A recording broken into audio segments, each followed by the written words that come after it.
کے لیے التماس گزار ہوں۔ پیر طریقت، رہبر شریعت، منبع رشد و ہدایت، مصنف کتب کثیرہ حضرت علامہ مولانا پیر کرم اللہ الہی المعروف دلبر سائیں اب آپ کا نعرہ اور جذبہ بتائے گا کہ آپ خطاب سننے کے لیے کس طرح بیتاب ہیں۔ نعرہ تکبیر، نعرہ رسالت، نعرہ تحقیق، نعرہ حیدری، لبیک لبیک لبیک یا رسول اللہ، تاجدار ختم نبوت، بچوں کا جوش کہاں گیا، تاجدار ختم نبوت، منصب نبیین، ہر صحابی نبی،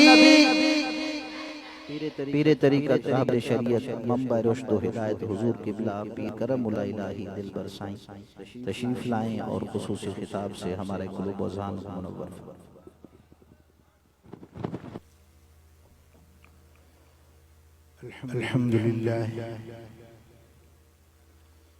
الحمد لله نحمده ونستعينه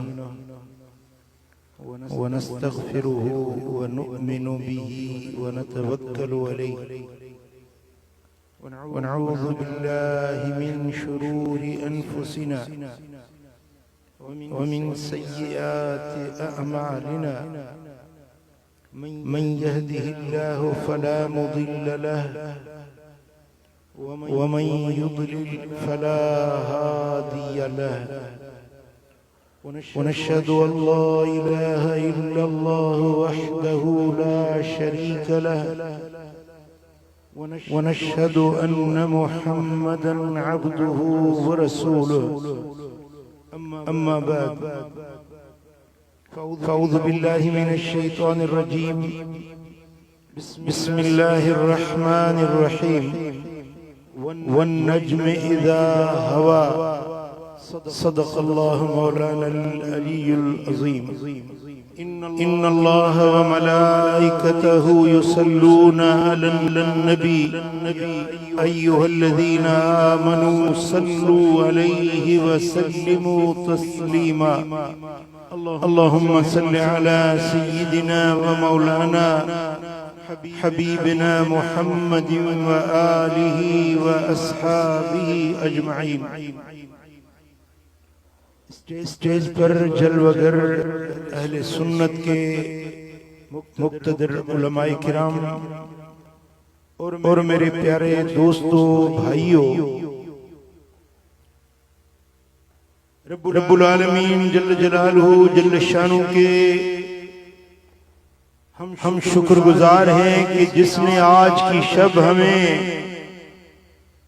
اپنے گھر میں حاضری کی سعادت نصیب کی اور اپنے حبیب کے ذکر خیر سننے کی سعادت عطا کی۔ آپ جتنی گھڑیاں اللہ کے گھر میں بیٹھے ہیں یقیناً آپ باوجود بھی ہوں گے۔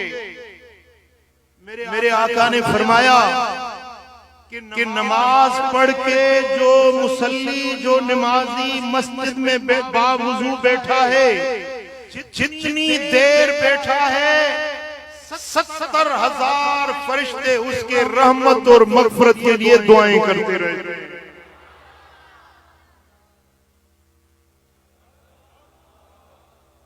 وہ فرشتے کہتے ہیں اللہم صل علیہ، اللہم اغفر لہو، اللہم ارحمہ۔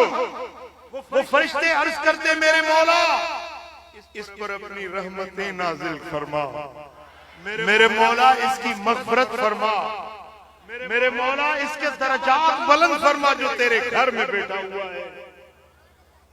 عزیزان گرامی، ہمارا ایمان ہے کہ اگر کوئی ایک فرشتہ کس کے لیے دعا کر دے تو وہ فرشتے کی دعا رد نہیں ہوتی۔ آج آپ کے لیے ایک نہیں، دو نہیں، 1000 نہیں، 70,000 فرشتے آپ کے حق میں دعائیں کر رہے ہیں۔ تو کتنا آپ کا بیٹھنا اچھا ہے۔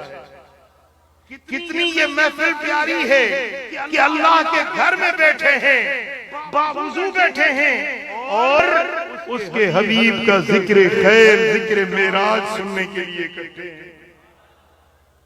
میں آپ کی مکمل توجہ چاہوں گا، غور و فکر کے ساتھ میری طرف مکمل توجہ کر کے سنیں تاکہ آپ کو بھی مزہ آئے اور سنانے والے کو بھی مزہ آئے۔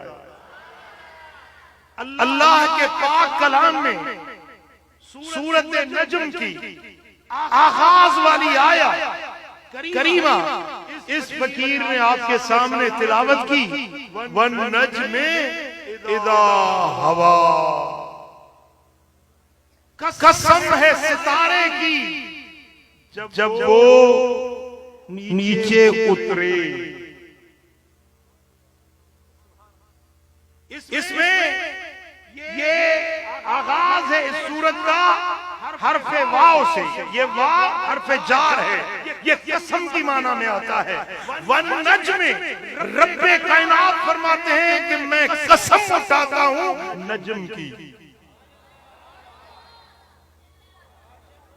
نجم کی، مالک الملک ذوالجلال والاکرام، خالق اکبر اپنے مقدس کلام میں نجم کی قسم اٹھا رہا ہے کہ مجھے قسم ہے نجم کی۔ اذا، جب ہوا اترے، جب وہ نیچے اترے، میں اس ستارے کی قسم کھاتا ہوں۔ اب یہ نجم کیا ہے جس کی ہمارا رب قسم اٹھا رہا ہے؟ اس کی 5 معنی ہیں جو مفسرین کرام نے اور بھی بہت ساری معنی بیان کی ہیں، لیکن 5 معنی جو ہمارے سمجھنے کے لائق ہیں کہ ہم اپنے ذہن میں بٹھائیں کہ جس چیز کا اللہ قسم اٹھا رہا ہے وہ کیا چیز ہے، وہ نجم۔ پہلی معنی یہ ہے کہ نجم سے مراد سریا ستارہ ہے۔ جب صبح پو پھٹتی ہے تو ایک ستارہ مشرق کی طرف سے وہ نمودار ہوتا ہے، جب وہ ظاہر ہوتا ہے پھر غائب ہوتا ہے تو سورج ظاہر ہوتا ہے، اس ستارے کو سریا کہتے ہیں۔ اس نجم سے مراد یہ سریا کا ستارہ ہے، یہ جب جلوہ دکھاتا ہے تو اندھیرے چھٹ جاتے ہیں اور اجالے نکل پڑتے ہیں۔ اندھیریاں ختم کرنے والا یہ سریا اور روشنی کی نوید دینے والا یہ سریا کا ستارہ ہے جو اندھیروں کو اجالوں میں بدلنے والا ہے۔ میرا رب اس ستارے کا قسم اٹھا رہا ہے۔ اور دوسرا ترجمہ یہ ہے کہ ستارے سے مراد ہر ستارہ ہے، جتنے بھی آسمان میں ستارے ہیں یہ اللہ کی قدرت کے مظہر ہے۔ کل فی فلک یسبحون، ہر ستارہ اپنے مدار میں تیر رہا ہے۔ کروڑوں اربوں کھربوں ستارے ہیں لیکن ہر ایک کا راستہ الگ ہے، چلنے کا مقدار، معیار، راستہ جدا ہے، کوئی کسی کے ساتھ ٹکراؤ نہیں ہوتا۔ کراچی کے لوگوں، ہمارے یہاں گاڑیاں چلتی ہیں، کبھی ٹکرا جاتی ہیں، کبھی ٹریفک جام ہو جاتا ہے۔ ہمارے یہ جو کہکشاں ہے، سولر سسٹم، ہمارا جو زمین اور سورج اور ستارے جس کہکشاں میں ہم رہتے ہیں، اس میں بھی اربوں ستارے ہیں، ایسی اربوں کہکشائیں ہیں، تو کھربوں کے تعداد میں ستارے اس فضا میں چل رہے ہیں۔ آج تک ٹریفک جام نہیں ہوئی، آج تک کوئی ایکسیڈنٹ نہیں ہوا۔ ہر ستارہ یہ رب کی قدرتوں کا مظہر ہے، اپنے مالک کے جلووں کا پتہ بتا رہا ہے کہ کوئی ذات ہے جو اس نظام کائنات کو چلا رہی ہے۔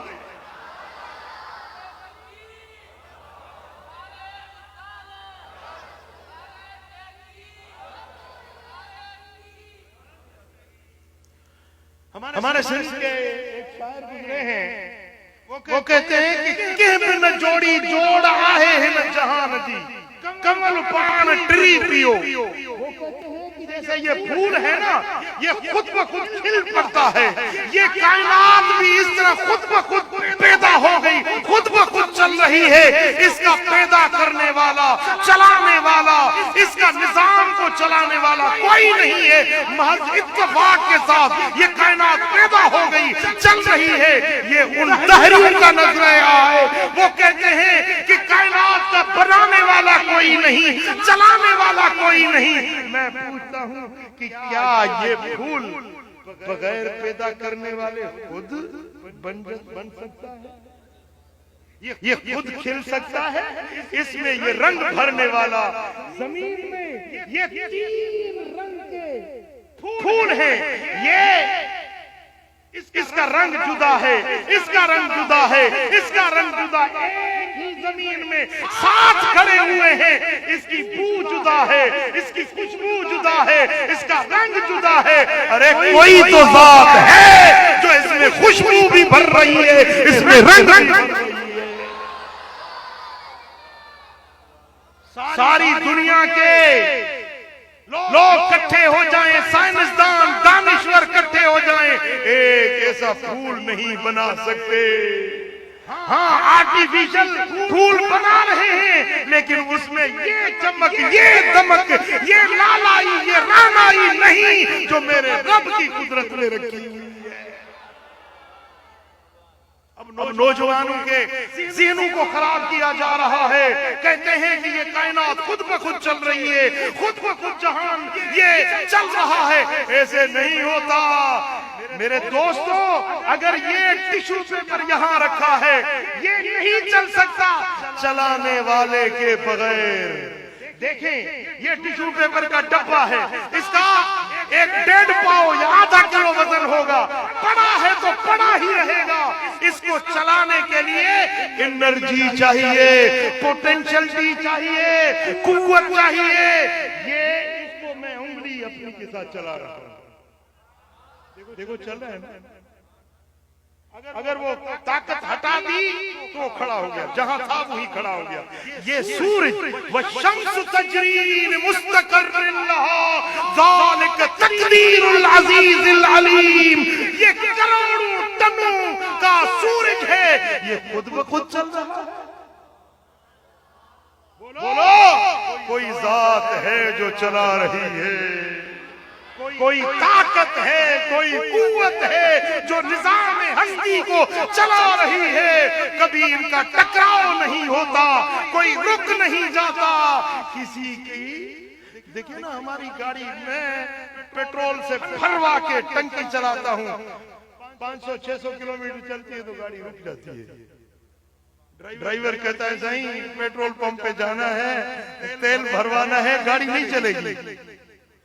یہ سورج میری عمر 60 برس ہے, 60 برس سے میں اس کو چلتے ابھرتے اور ڈوبتے دیکھ رہا ہوں. آج تک یہ کسی پیٹرول پمپ پر نہیں گیا, کسی جگہ سے ایندھن اس نے میں نے تو نہیں بھرتے ہوئے دیکھا. یہ کروڑوں برسوں سے چل رہا ہے تو چل رہا ہے. اس کو انرجی کون دے رہا ہے, ایندھن کون دے رہا ہے, چلانے والا کون ہے؟ بولو وہ ذات میرے رب.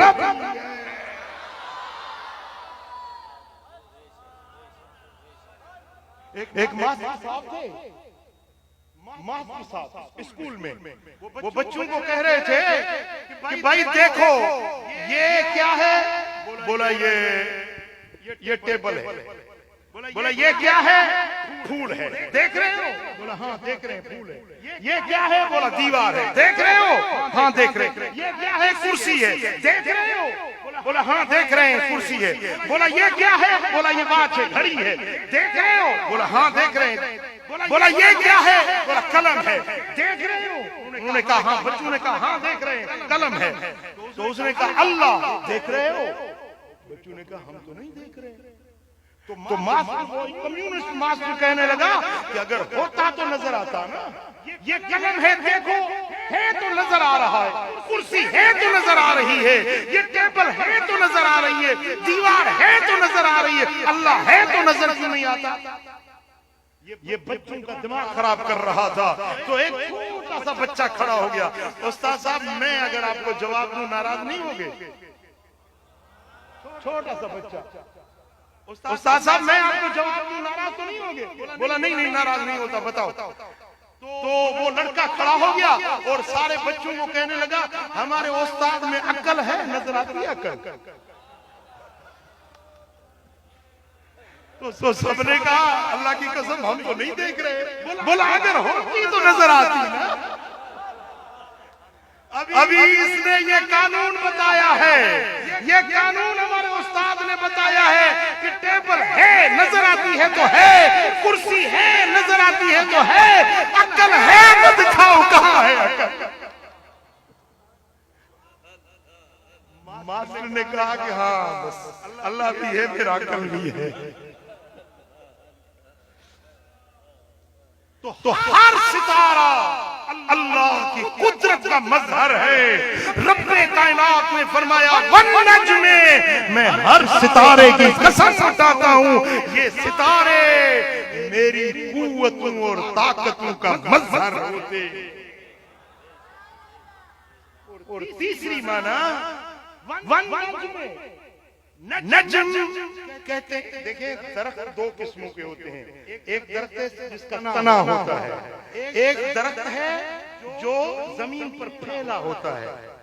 جی سندھی میں کہتے ہیں ول. جس طرح خربوزہ ہوتا ہے نا، خربوزہ تربوزہ، وہ تربوزہ اس کا درخت نہیں ہوتا، تنا نہیں ہوتا، وہ زمین پر پھیلی ہوتی ہے. اردو میں کیا کہتے ہیں؟ اردو والے کہتے ہیں پھیل، وہ جو زمین پہ پھیلی ہوتی ہے. تو یہ جو پھیلی ہوتی ہے نا، اس کو عربی میں نجم کہتے ہیں.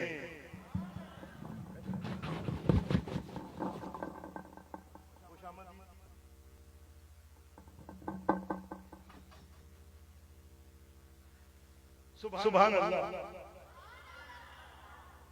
وہ ایک درویش تھے، درویش. وہ درخت کے نیچے سوئے ہوئے تھے.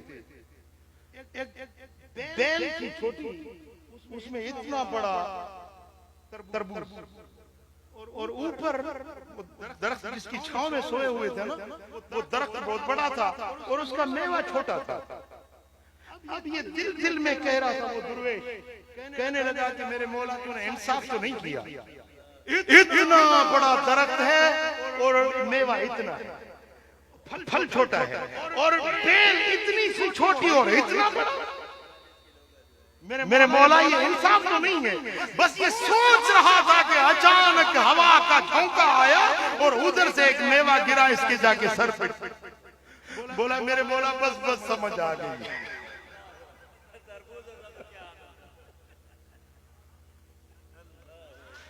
تو یہ جو بیل ہے یہ بھی اللہ کی قدرت کا رنگ ہے، اللہ کی قدرت کا رنگ ہے.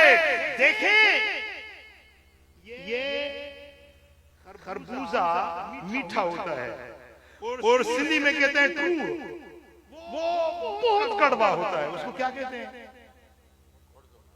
خردما. بہت کڑوا ہوتا ہے. ایک ہی زمین پر 1 انچ کا فاصلہ نہیں ہے.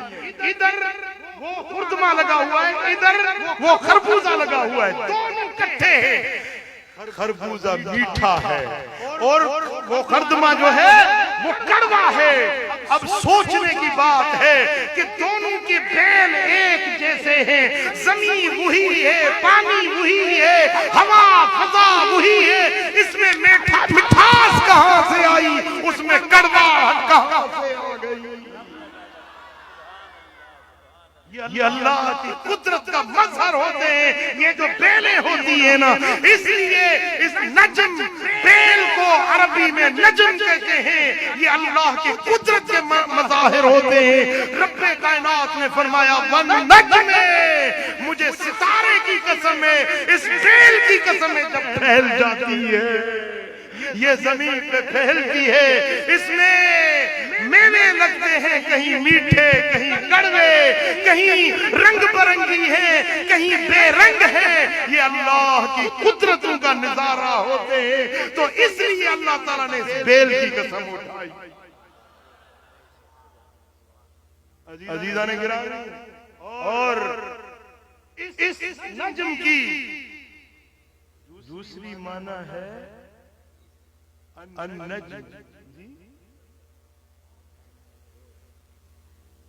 آپ نے یہی یاد کیا ہے، ایک سورہ ہر ستارہ، تیسرا فعل۔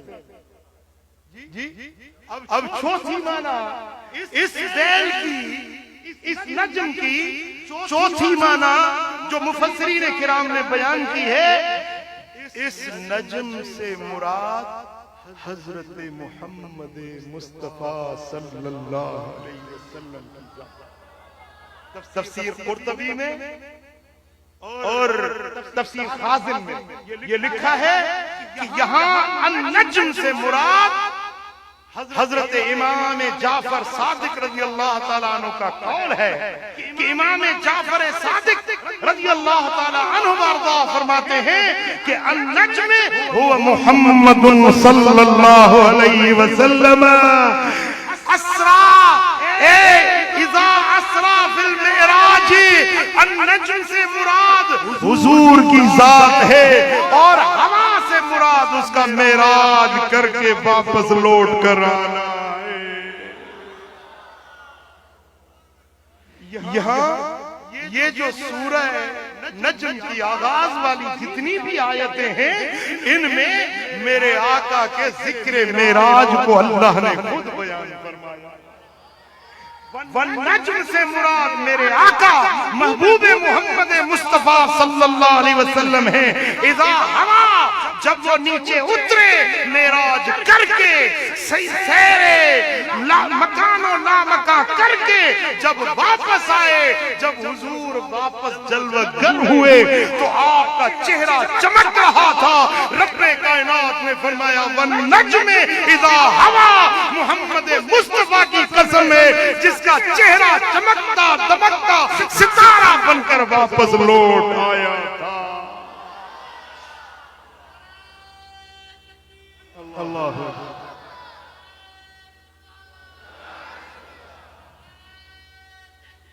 حق جاریہ، سبحان اللہ۔ اور اس نجم کی حضور علیہ السلام کو جو نجم کہا گیا، اس میں رموزات ہیں، اللہ کے اسرار ہیں، پوشیدہ معارف ہیں کہ حضور کو نجم کہا گیا کیونکہ نجم کی ایک لفظی معنی ہوتی ہے جڑ۔ نجم کہتے ہیں جڑ کو، بنیاد کو، اصل کو۔ تو حضور نجم ہے، یعنی حضور ساری کائنات کی جڑ ہے، بنیاد ہے، اصل ہے۔ وہ جو حدیث ہے نا، اول ما خلق اللہ نوری، اللہ نے سب سے پہلے میرے نور کو اپنے نور سے پیدا کیا۔ وہ نور جو اصل ہے، وہ جو جڑ ہے، وہ جو بنیاد ہے، اس کو نجم کہتے ہیں، اور وہ نجم محمد عربی ہے۔ اب دیکھیں، نجم کا ترجمہ ہوا جڑ، پاڑ، بنیاد۔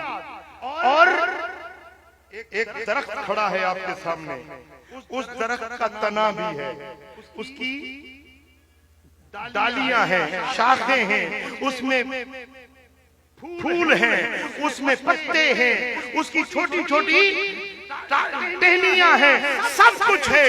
لیکن یہ درخت جو کھڑا ہے وہ کس چیز پہ کھڑا ہے؟ بولو، جڑ پہ۔ اور مزے کی بات یہ ہے کہ پورا درخت، اس کے سارے حصے نظر آ رہے ہیں، جڑ نظر نہیں آتی۔ کیا نظر نہ آئے تو ہم یہ کہیں گے اس کی طرح جو ابھی بتایا میں نے آپ کو واقعہ، وہ کہتا ہے نظر نہیں آتے تو وجود نہیں ہے اس چیز کا۔ میرے دوستو، وجود درخت کا اگر کھڑا ہے تو دلیل ہے کہ درخت کی جڑ ہے، تبھی تو درخت کھڑا ہے۔ دوستو یہ ساری کائنات، زمین، آسمان، سورج، ستارے، فلک، عرش، کرسی، یہ سارے جسم کے اعضاء ہیں، اس کی جڑ جو ہے وہ محمد عربی کی ذات ہے۔ یہ سورج کا ابھرنا اور غروب ہونا، یہ چاند کا چلنا اور چاندنی روشنی دینا، یہ پرندوں کا چہچہانا، یہ کائنات کا وجود دلیل ہے کہ جڑ ہے جو ہے والنجم اذا ہوا۔ وہ جڑ میرے آقا کی ذات ہے۔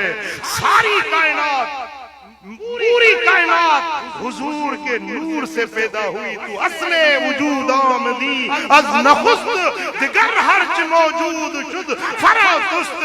میرے محبوب تو ہر چیز کی اصل ہے، بنیاد ہے، اور جو کائنات میں جلوے نظر آ رہے ہیں یہ سارے تیرے ہی وجود سے پیدا ہوئے۔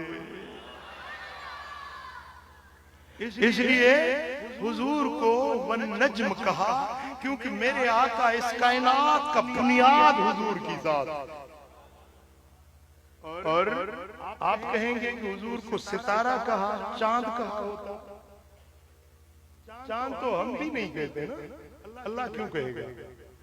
ہم بھی چاند کو دیکھتے ہیں تو کہتے ہیں کہ چاند سے تشبیہ دینا، ارے یہ کوئی انصاف ہے اس کے منہ پر؟ سبحان اللہ، سبحان اللہ۔ یہ تو حضرت صاحب بھی تشبیہ نہیں دیں گے نا چاند سے، تو اللہ کس طرح تشبیہ دے گا چاند سے؟ پھر آپ کہیں گے سورج کہاں ہوتا، سورج تو بڑا ہے، چمکتا ہے۔ دوستو سورج کبھی رحمت ہے، کبھی زحمت بھی ہو جاتا ہے، سورج کبھی نفع دیتا ہے، کبھی اسی سورج سے انسان تڑپ رہے ہوں گے۔ القاریۃ ملقاریہ وما ادراک ملقاریہ یوم یکون الناس کالفراش المبثوث۔ یہ پتنگوں کی طرح کٹنے والے، جلنے والے انسان، یہی تو سورج ہوگا نا جو جلانے والا ہوگا۔ یہ سورج کبھی رحمت ہے، کبھی زحمت بن جاتا ہے، لیکن میرے آقا کو تو سرتاپا رحمت بنا کر بھیجا ہے۔ اس لیے ایسی چیز سے تشبیہ نہیں دی جو چیز کبھی زحمت ہو سکتی ہے، جس میں وہ قہر کا، غضب اور قہر کا عنصر بھی موجود ہے، جس کو عذاب کے لیے استعمال کیا جائے۔ میرے آقا کو اللہ نے اس چیز سے تشبیہ نہیں دی۔ رب کائنات نے فرمایا والنجم اذا ہوا۔ ستارے کی قسم، تارے کی قسم، وہ تارا، چمکتا ہوا تارا محمد مصطفیٰ۔ سبحان اللہ۔ جب میرے آقا جس طرح رات کی اندھیری میں آپ ستاروں کو دیکھتے ہیں نا، چمکتے ہیں اور مسافروں کو راستہ بتاتے ہیں، بھٹکے ہوئوں کو ستارے دیکھ کر منزل ملتی ہے، ستارے راستوں کی رہنمائی کرتے ہیں۔ میرے آقا کا مکھڑا اس ستاروں سے بھی زیادہ چمکتا ہوا، ہدایت کا، روشنی کا، لوگوں کو راستہ دکھانے والا چہرہ میرے آقا کا والنجم اذا ہوا۔ حضرت برہ بن عازب کہتے ہیں کہ ہم جب حضور کے مکھڑے کو دیکھتے تھے تو یوں لگتا تھا جیسے سورج حضور کے چہرے سے ابھر رہا ہے۔ جب اندھیری رات میں میرے آقا آتے تھے تو حضور کے رخساروں کی روشنی ایسی چمکتی تھی کہ اس مجلس میں، اس گھر میں کبھی چراغ روشن کرنے کی، بتی بجلی جلانے کی ضرورت نہیں پڑتی تھی۔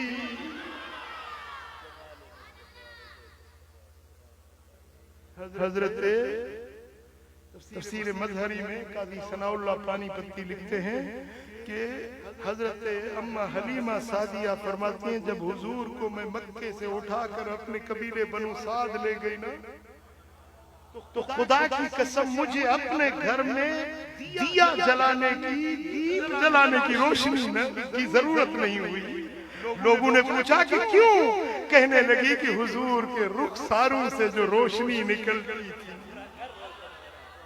حسین چہرو لال لبڑا یہ گلن میں گلاب بنائے جانے جانا او شاہ شاہ جگنے میں تو جو سی جواب نائے جدہ نہاری کھلی کھکاری دلیوں ہزارے حبیب بٹھاری چکر ڈھیجے مٹھائی ماجی جھلک ڈھیجے مٹھائی ماجی حشر جو انتے حصہ بنائے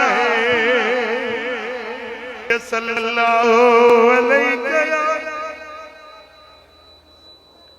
رسول اللہ.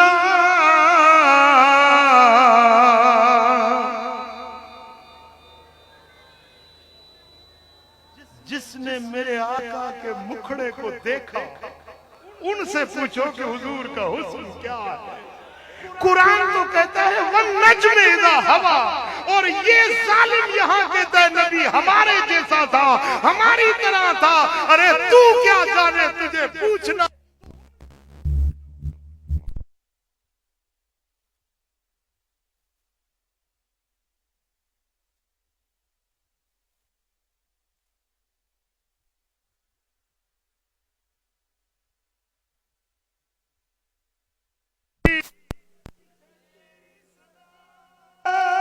کتھے میرے علی مشتاق رکھی کتھے جالڑیاں اجس یا رسول اللہ یا رسول اللہ اجس متران دی ودھیری کیوں دلڑی اداس گھنیری لوں لوں وچ شوق چنگری اجنے نانایا کیوں جھڑیاں. سبحان اللہ. ان سے پوچھو نا ان سے پوچھو نا جو مکھڑے کا جلوہ دیکھ کے بیٹھے ہیں. ہائے ہائے واجمل سبحان اللہ سبحان اللہ. اتھا میں مٹھڑی نت جان بلب اوتا خوش بسدا وچ ملک عرب.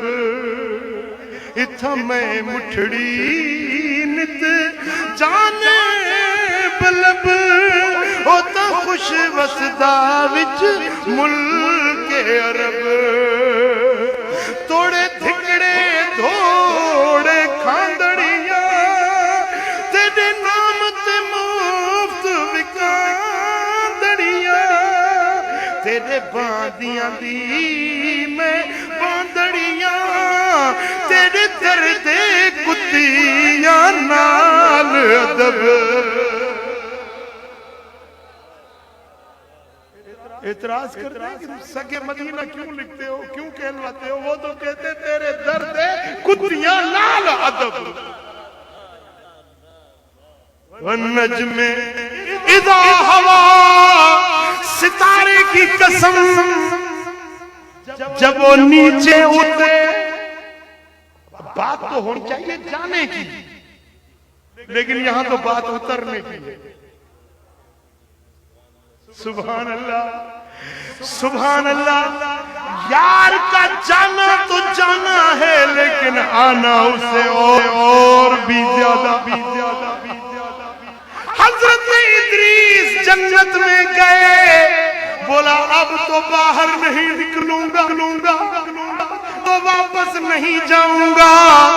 جنت میں جائے پھر واپس آئے, اللہ کا جلوہ دیکھے, مقام کعبہ قوسین او ادنیٰ کے قربتوں میں جائے پھر واپس آئے, یہ تو بڑی بات ہے. حضور کا واپس آنا, امت کے لیے دعائیں مانگنا, غلاموں پر نظر کرم کرنا کہ رب نے فرمایا وما کان اللہ یعذبہم وانت فیہم. میرے معبود کیوں میں ان کو عذاب کروں, کیسے عذاب کروں جن میں تو موجود ہے. حضور کو تو پتا تھا نا, اُرِدَتْ عَلَيَّ اعمال امتی, مجھ پر میری امت کے سارے اعمال پیش کیے گئے.